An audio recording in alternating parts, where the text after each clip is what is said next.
What's up, everybody? Crash here. Welcome back to Crash Against the Spread, where we talk about sports from a betting perspective. It is Wednesday, March 5th. We have 8 NBA games to talk about today. Went 3-2 yesterday. Thought I was going to be 4-1, but who was that last game? The Clippers. Clippers didn't come through. They got beat by the Suns yesterday by 2 at the end of the game. So we'll talk about that one later. That was a disappointing one. Suns came back from down 20 or so to win that game.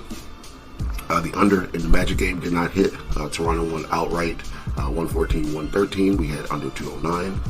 Waffling back and forth between if I like Toronto to cover the spread or if I like the under. Magic is still the most profitable under team, but it hasn't been hitting as of late since they got healthy. So Toronto came through. The under did not. Cleveland ended up rolling on the Bulls. They were playing with the food most of the game and ended up winning by 22. Golden State beat the Knicks pretty easily, and the Pacers won by 13 against the Houston Rockets. Pacers beat the Rockets, so still a profitable day. Still made some money, but on to today, we have 8 more games to talk about. Heat and Cavs are up first. Cavs on the back-to-back, minus 10 points this time. Still going to rock with the Cavs. Fully healthy. I think even Mobley's going to play today. Heat just haven't been impressive. At all. And playing this number 1 squad, who has the best ATS record also at 40-20. I think they can get this game done as well. Heat are only 26-33 on the road, against the spread this year. 13-19 on the road. Cleveland should be able to take care of business. So Cleveland minus 10.5. Not going to overthink it. Jazz and the Wizards. I guess as Wizards are nothing. I'm not going to bet the game.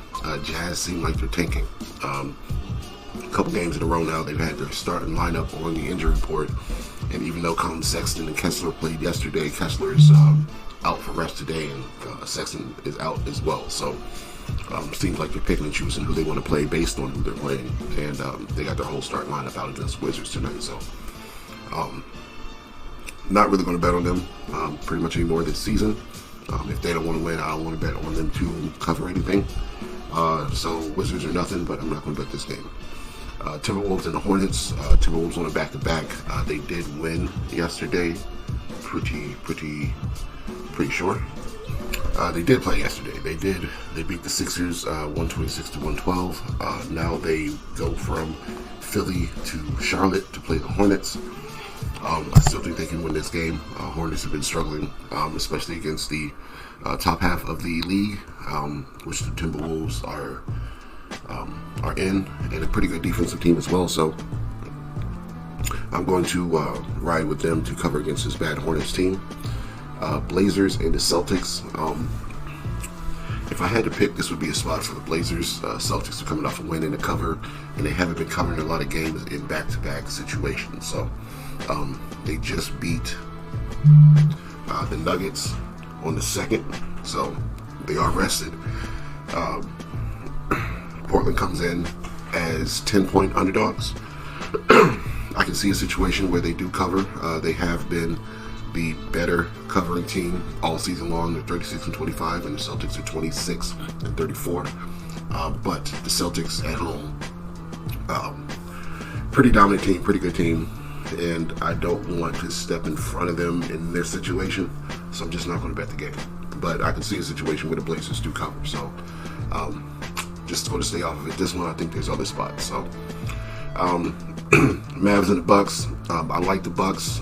Bucks are on a back-to-back, so don't want to do it. But there's no situation that they shouldn't be able to win this game with as many injuries as the Mavericks are going through right now. So Bucks minus 10 for that one. Kings and the Nuggets. Nuggets minus 5.5 at home. They are the better team in general, but they are better at home. Record at home this year is 20-9, and Sacramento is 17-14 on the road. So should be able to do this. Fairly simple. Kings are 23-34 against the spread. Nuggets are 31-29, pretty close to even.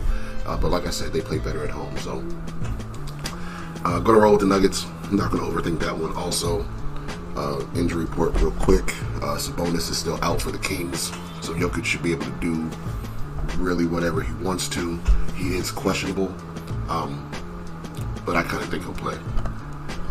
Gordon is on the list, questionable for the game. Those are the two most important pieces. So if they play, I'm definitely on the Nuggets minus the 5. Oklahoma City at the Grizzlies. I am on Thunder minus the 9 on the road. This Grizzlies team is not healthy, and Oklahoma City is, basically. So John Morant didn't play in the last game. He might play today, but he is still questionable. Isaiah Joe is the only one on the list for the Thunder. So Aldana, Morant, Vince Williams, Desmond Bane, Brandon Clark, all on the report for the Grizzlies. So if Ja's out, I definitely think they cover this minus 9, but Thunder have been the leaders of the West all year, so they should be able to get it done. Also, 50-12 the record, 37-21-4 against the spread. So last game up, Pistons and Clippers. Pistons are 4-point favorites on the road against the Clippers team in the Intuit Dome. Why? There is no Kawhi Leonard. Kawhi is out for rest, and Norm Powell is also out. So, in addition to that, we also have Tobias Harris out for the Pistons, and for the Lakers, for the Clippers, Ben Simmons and Derrick Jones are also questionable. So,